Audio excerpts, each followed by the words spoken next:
Welcome to the Rails Cafe at MMC TV.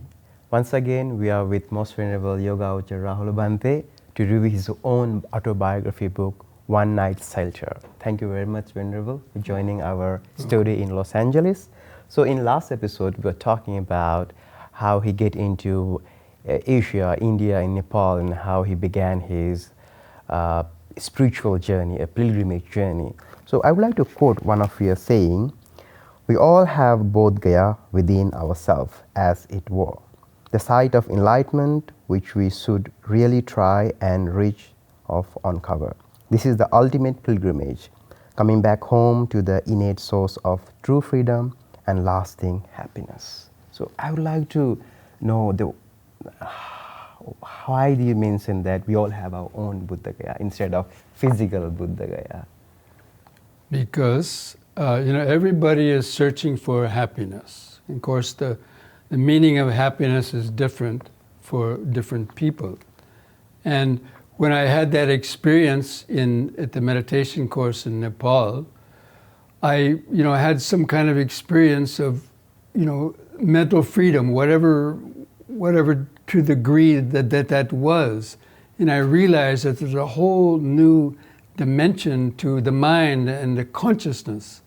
And then having, studied the teachings a bit and the talk about purifying the mind and coming back to the source of the pure awareness. And the Buddha even mentioned about, the essence of the mind is luminous and so on. So, basically, but it's just been defiled by all of our layers of greed, hatred, and delusion and habits that block us from directly experiencing that. So I got a glimpse, a taste of that, and that's what I wanted to do. I wanted to return home to the source, so to speak. That was the feeling I had, in that night when I said, today is the first day of the rest of my life, And so the rest of my life was to continue that journey back home to the awareness, to ultimate freedom that lies beyond the ego and so on. So that's sort of the meaning of it. That's why I use that, that we all have the Bodh Gaya within us, the seat of enlightenment. We just have to, do the right kind of practice to eventually, come back to that, And also, I think at the same time, you are going through all these pilgrimage sites, Bodh Gaya, Sarnath, Nepal, and Sri Lanka, Anuradhapura, all these pilgrimage sites. It's like a pilgrimage tour rather than fun tour. Yes. So I see this pilgrimage has a very great value for spiritual development, Bhante. After that experience in Kopan, then the Dalai Lama was going to be going down to Bodh Gaya to give a big Kala Chakra initiation. I think just the second one that he had ever given. And so many of the Westerners and Tibetans were going to be going down from Kathmandu to Bodh Gaya. And so I also wanted to do that because, I wanted to go to Bodh Gaya. But on the way, I stopped in Lumbini. I decided to do a pilgrimage because I had heard about the pilgrimage sites.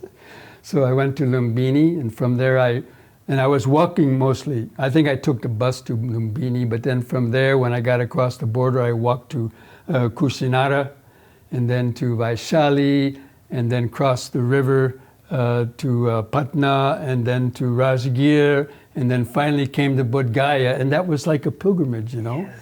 And when I reached Bodh Gaya and then the Mahabodhi temple and the Bodhi tree, it was like, wow, I really did something, to cause so much joy, There was, at the site of the enlightenment. And so, I stayed in Bodh Gaya for a long time, absorbing all the atmosphere of all the Tibetans and all the other people. And at that time is when I went to the Burmese Vihara, and Joseph Goldstein, who is becoming a very popular Vipassana meditation teacher, one of the first Westerners, he was giving a lecture on Vipassana. And to this point, I hadn't been practicing Vipassana, but I heard about it and I wanted to try it. So he was giving this talk and it was very interesting. And then at that point, I decided I'm going to go to one of these Goenka courses. So you went to the Goenka Center? Yeah, I had to wait a couple of weeks, and then the next course that came up, I went there and I took that 10 days course and had another powerful experience, and that's what really turned me on to Vipassana.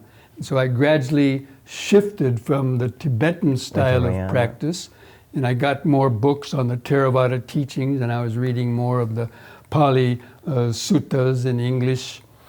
Translations, from the Buddhist Publication Society. So my focus started shifting. But during all this time, I continued to do yoga.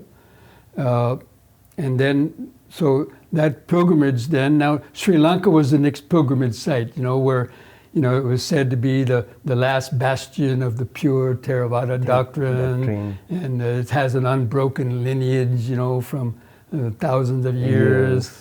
And so, and that journey took me down through India, where I was walking, hitchhiking, riding buses, a combination of all those. And I went down to Ajanta caves and got inspired by, seeing those caves that were created 2,000 years ago by just simple little tools. And then that took me down the coast to Goa, where I stayed a while. And that was the last time I kind of was with the hippies, because that was a hippie mecca back in those days. And then that took me down to the tip of India. I decided as long as I'm going down through India, I might as well do the whole thing. And went down to Cape Comorin and then back up to Rameswaram, where I took the boat to Sri Lanka. And from Rameswaram, that was a very interesting experience because there weren't many flights back in those days, and I just liked the idea of going by boat. It had a very idyllic, exotic type of ring to it. And it was, Yes. It was about a 4-hour journey on a ferry. And I had the same experience when I left Pakistan and came into India. I had that experience of coming home. And when I got off the boat at Talimanar, I had the same experience with Sri Lanka. Wow. It was just some other kind of shift, the pure land of the Buddha, because in India, it was mostly dominated by Hindus, and only at the holy places you had some Buddhists, but otherwise it was pretty much, the Hindu culture, which was fine in itself. But because I was considering myself a Buddhist then, then landing in that time in Sri Lanka is still before the westernization took place, and everything was very simple and laid back. And so, I slowly, I went to Anuradhapura and at the Bodhi tree there, and I was meeting with these Sri Lankan people that were so delightful. You made so wonderful They were inviting right? me to come to their houses, and even when I got to the customs shed there at Talimanar, at that time I had wearing some beads, like a mala, and I was dressed sort of like a Dharma bum, in an orange shirt. And even I remember some of these Sri Lankan Buddhists, they misunderstood you like a monk and gave you dana. Yeah.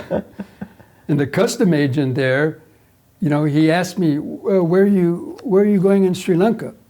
I said, I came here to learn meditation. And he said, meditation? Wow, yes, that's great. Oh, please feel free. And he gave me a stamp right away and didn't question me.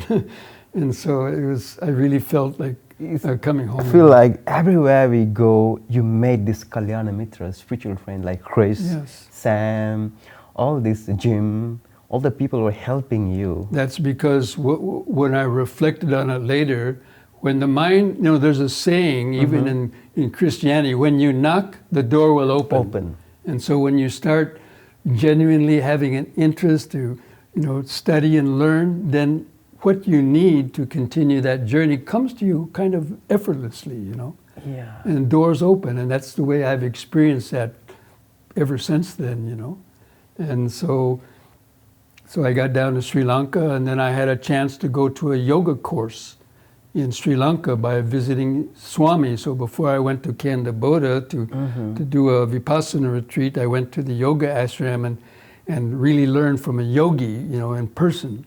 And that really cemented my interest even more in the yoga. And then after that, I went to Cambodia, and I was, even though they told me at Cambodia you shouldn't practice yoga, I did anyway, secretly in my room. And it helped me, I wonder, how you got this name, Yogavacara. Since in Buddhist tradition, we don't combine yoga much. Seems seen as a very Hinduistic Yes, that was my experience in Sri Lanka too. And that yoga course I took was in Dehiwala, where there was a lot of Tamil people living. And most of the people taking that course were Tamils. Not Sinhalese. Not Sinhalese, they were Tamils. And there was a few Westerners like myself. But at the end of the course, I decided I want to go back, because in a 1-month course, he crammed in a lot of material that he taught in a longer 6-month course. And so I decided I'm going to go back to India and take that 6-month course. But at Cambodia, I practiced the yoga and the meditation, was learning the Mahasi style of Vipassana meditation, which is somewhat different from the Goenka system.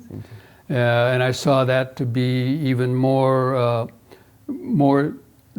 deep, following the 4 foundations of mindfulness more. And my meditation, I continued to have, deep experiences in the Vipassana meditation, and was getting totally, absorbed in it. And at the end of that course, I knew I was going to become a monk.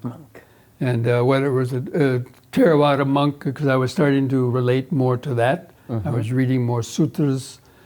And you met wonderful personalities like Venerable Nyanaponika. Yes, and there were so many temples there. And I went to Vajradharma. I met those early monks like Venerable Narada and some others.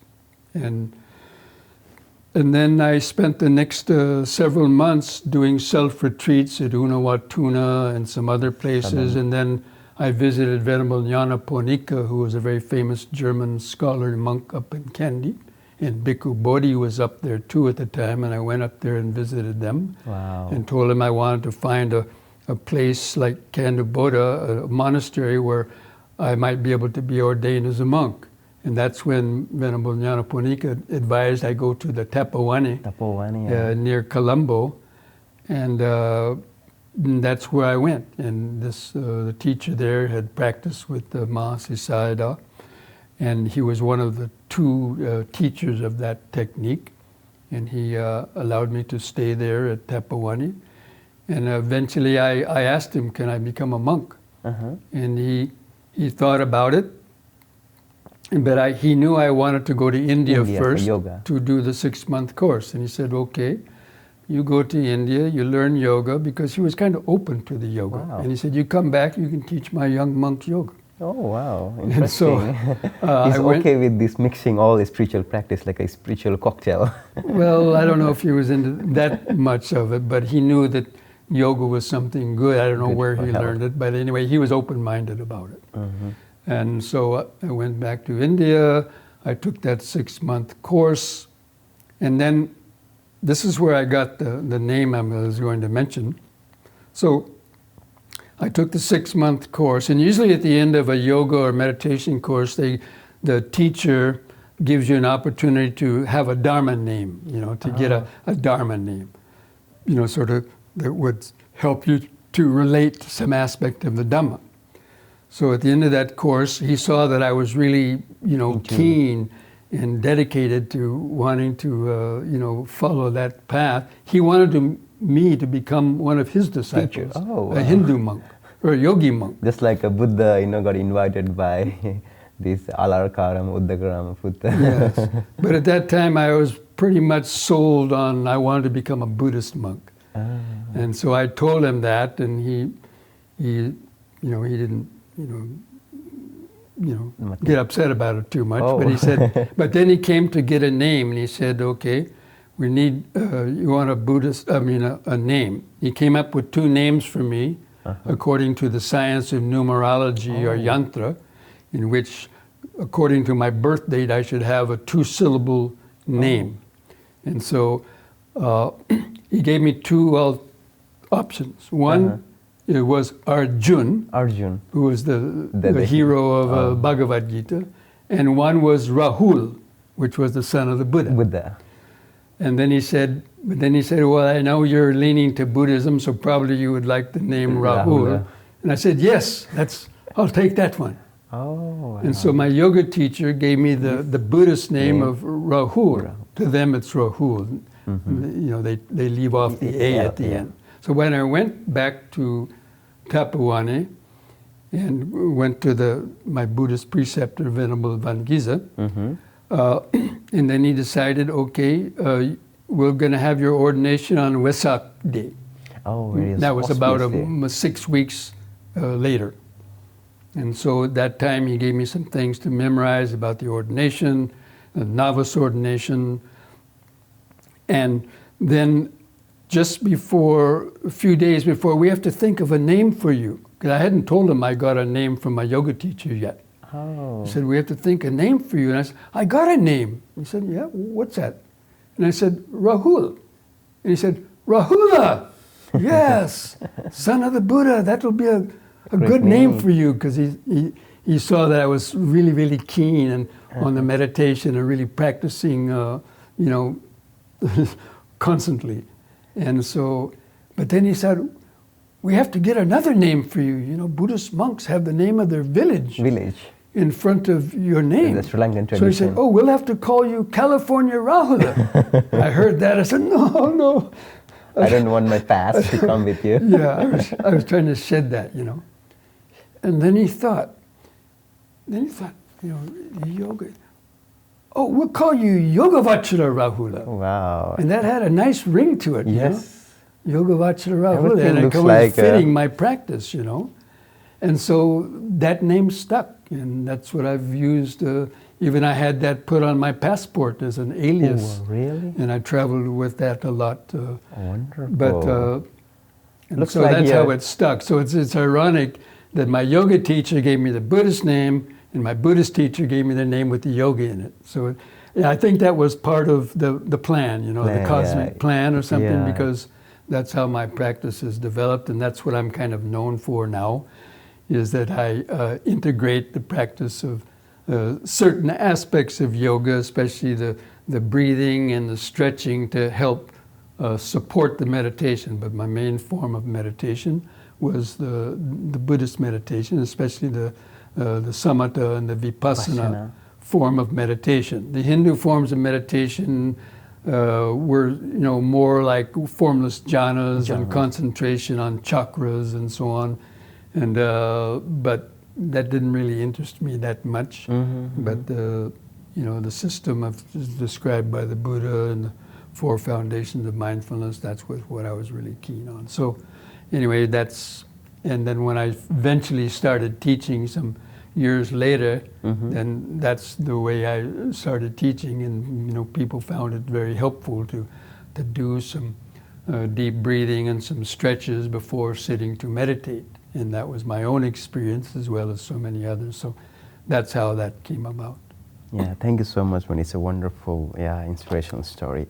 And also, what I learned from your story is, you know, how the sila, the moral, the ethical conducts help you to come out from your difficulties.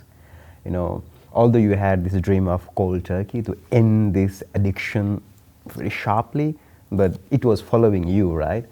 Although you really want to stop, the sanskara was with you, you know. Well, yeah, a little bit. The temptation was there. Like when I went to Goa, you know, even though I was already practicing the meditation, I gave in and smoked a few times and even took LSD for the very last time. And then after that, I said, now it's finished. I don't need it anymore. Completely. Because it actually brought me down rather than getting me high. And what I learned was that through meditation, now people get high because they're not high. Yeah. You know, they're feeling various things, they just want to experiment. But when you develop your meditation practice and also observing sila and freeing your mind from all these negative, gross, karmic actions and having to suffer the consequences of guilt, worry, remorse, and fear of getting caught for telling lies or stealing or sexual misconduct, intoxicating the mind and doing foolish things, because I did all those things. Yeah. And I saw the karma is following you Yes. all the time. Even you were caught somewhere in Colombo, right? Before you go to Kathmandu, the police was searching for you. No, that was because my name was on the Interpol list. Oh, really? Because I was busted in Afghanistan and spent a month in jail, and they put my name on the Interpol list of drug smugglers. Oh. And so they send that out to all the countries. And when I got to You're Sri the most Lanka, wanted list. yes. And when I went to Cambodia, the Venerable Sivali, the CID had gone there asking, "Is this person here?" And he said, "No, he hadn't been here because I delayed my going." And I told the man at the border that I was going to Cambodia to practice meditation. And so they sent that to the CID. In those days, they were kind of checking because of, So before he allowed me to stay in Cambodia, he said, "You have to go down to the police station. They look for you. They look for you." Because they had my photo. Yes. Oh my gosh. And so I went down there, and that was very interesting too. So I go in there to the criminal investigation department. Was sitting on a bench. Finally, they called my name, and I went up there. And the man he asked me, he said, "Did you get caught in Afghanistan smuggling hashish?" Of course, I couldn't lie, right? Yes, because they recorded. he had it already there. And I said, "Yes, but that was already last year, and now I've turned a new leaf. I'm a Buddhist now. I'm practicing Buddhist meditation." And he said, "Oh, really? Oh, my mother practices meditation. Yeah, she goes to Cambodia. Yeah, I want to go there to meditate." And he said, "Okay, I think not going to have any problem with you, And he kind of checked my name off and cleared me. And then he gave me a note to take back to Venerable Sivali. And then I had never had a problem with that after that. Wow. But a few times, my karma had caught up to me, so I could really see that. But once I started practicing sila and the mindfulness, see, the reason people have difficulty even practicing the precepts because they're not mindful. And so we just repeating our habits very easily, ways of speaking, bad language, and so on. So I, the mindfulness helped me. And then, all those thoughts about getting caught for things slowly stopped because I wasn't doing anything wrong. And so that helps you get deeper into meditation. So that just kept on developing like that. And it's totally changed your life. So I really saw how the Buddhist path of, sila, samadhi, and panya, I saw how those all fit together in natural steps, that you can't attain concentration if your mind has guilt, worry, remorse, and fear in it. And then once that subsides, you gain concentration, that's when the wisdom more easily comes forth. Yeah. Thank you so much, Venerable, for sharing your wonderful spiritual experience, how you're traveling, how this spiritual experience changed your life fully upside down, and you came out from your addiction and you changed your entire life to the true Buddhist monk life. So I would invite my audience to go with this book, One Night Shelter. It's available in Amazon.